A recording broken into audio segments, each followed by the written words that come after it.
They're in a nutshell. Root quality chords with inversions, a more advanced video for you now. The root quality chord symbols. I've done one before with just the major and minors. So let's remind ourselves that root quality chords are always above the chord. They have the capital letter as the root first, before anything else. Now, I've set up a bunch here that have G as the root. So a G major triad would be just a capital G. That's your root quality chord symbol. If it's a minor triad, like this one, G, B flat, D, and I'm assuming you know what diminished and augmented are because you should if you're at this point in your theory studies. G minor would be a G plus an M. So G, you have to add a little M after, still the capital G. A diminished triad, like this one, is G dim or alternate G with the little diminished sign. So these two are the same. G dim and G with a little diminished sign are the same chord, and they're just two ways of writing them out. I prefer this way. I will use this way more, but this way is just as equally as perfectly wonderful. Okay, augmented would be a capital G with an aug or an augmented sign. Here we go. G aug, G augmented. Okay, a G7 chord, just a G7, G7. But a G dim 7, you might use the little diminished sign, or you might write out dim. So G dim 7, G dim 7 again, the same chord. Okay, so always start with the capital letter of the root. Now, root quality chords, their symbols and inversions. So the root quality chord first, for example, we're sticking with G's right now, capital G, G major triad. But if it's in an inversion, you put a slash in and you put the note that's on the bottom. So G slash B. So that G has gone up to the top there, making it first inversion, so the B is now on the bottom. If it's a G7 chord, same idea. You still put G7 slash whatever note's on the bottom, D. That tells you it's in second inversion. Okay, let's do a couple of those. It's simple, but let's do a couple, because it's not simple when you're first learning it. So this one is not, this chord right here is not in root position. Okay, we know that for several reasons. One, it's not line, line, line. And also, there's this little space here. Well, it's not line, line, and there's a space there. So this little space tells us that the bottom note has been put up on top. That A is on top from the bottom. That's the root. It's up there now. This little space is our little like neon sign that's saying, aha, this is in first inversion because one of them's up on top now. So our root is really A. Because if we were doing it space, space, space, or line, line, line, I like to call it snow person position, it would be A, C, E, or you could do it down here. I don't want to use ledger lines if I don't have to. A, C, E. Those are the three notes. So our root is a capital A. Always capital. Okay? Now, the A is not on the bottom. If it capital A just means an A major triad in root position. This is not in root position. The C is on the bottom. So you put A slash C. This one, the little space here, that little neon sign that should be yelling at you going, hey, this is not in root position, is here, which means two are up. So it's in second inversion. This one right here, that B flat is the root. So if you put it in root position, B flat, D, F, and I really do suggest you write things out and not do everything in your head. We still know that this B flat is the root. We know that it's over an F. That's in second inversion. Okay. Here, this is a sum 7 chord, 4-note chord. Same idea. But in a 7 chord, instead of having an extra little space, wherever the second is, that is where the inversion is. Because the one above that second, that is your root note right here. Because whatever inversion it's in, there's always going to be this little second where they're just side by side almost, right? A second apart. So that D is your root. So if you rewrite it, D, F sharp, A, C, you'll see that, yep, that's a major triad down there. That's a minor 7th. So that's a D, 7 chord, don't forget your 7, over a C.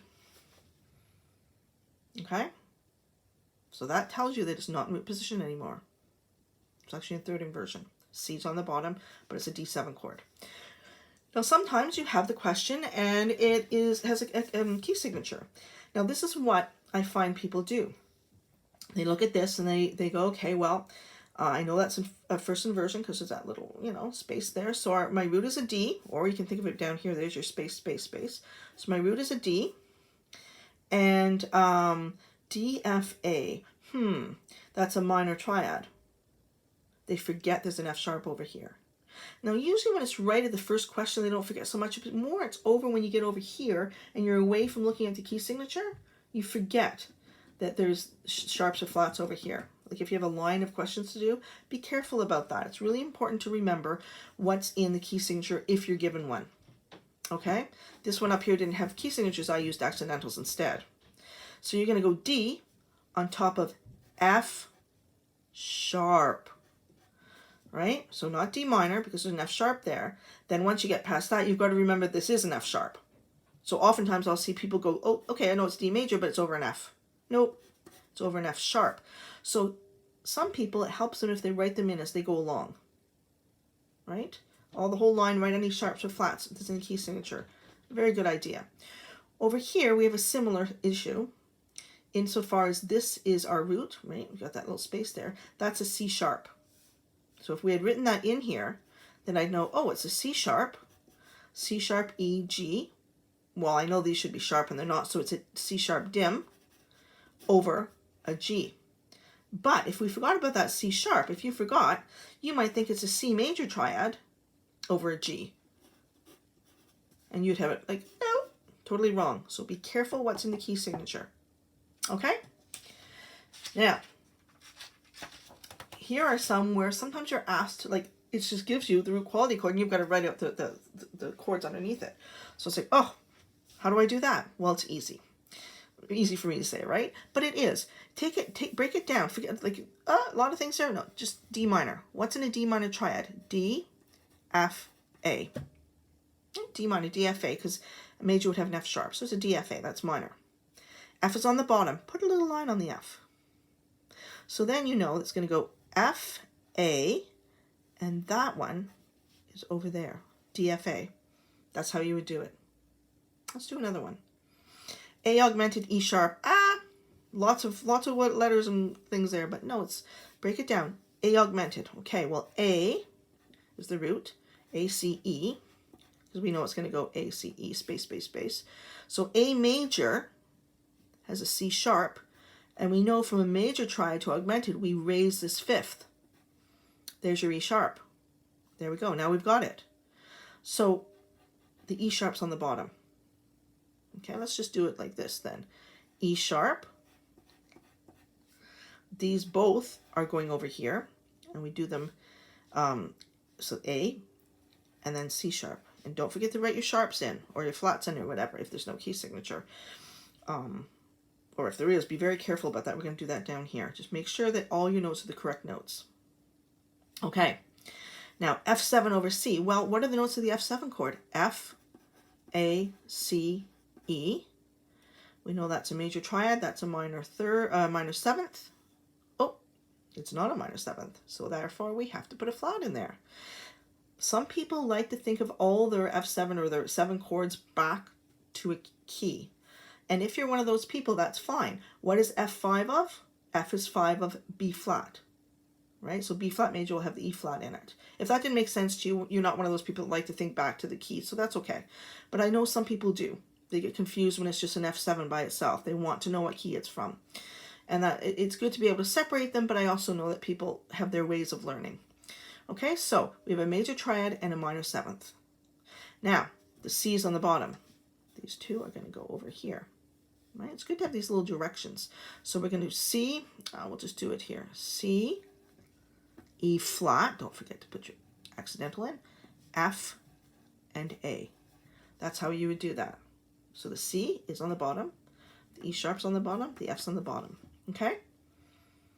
Now, when you do it with the key signature, again, you have to be careful about these guys. So E flat over B flat. So E flat, there's no M here or dim or aug, so it's an E flat major triad. E flat, G, B flat. Okay, over the B flat. These two are going to go over here. E flat, G. Now, did you notice I put this E flat over here a little bit? These two sharps are far enough apart. But when you have them closer than a sixth or whatever, jut one out a little bit. Don't put them right on top of each other. Okay? So now I've got E flat, G, B flat. Now, anybody see something wrong with what I did? I did that on purpose, obviously. If you said you shouldn't have written the flats in, you were right, because this one has a key signature. Be careful about that. Sometimes they ask you these with a key signature, or it might be, I don't know, you might come across this, okay? If there's a key signature, always be aware of that. So the F over A is an F major triad, F, A, C.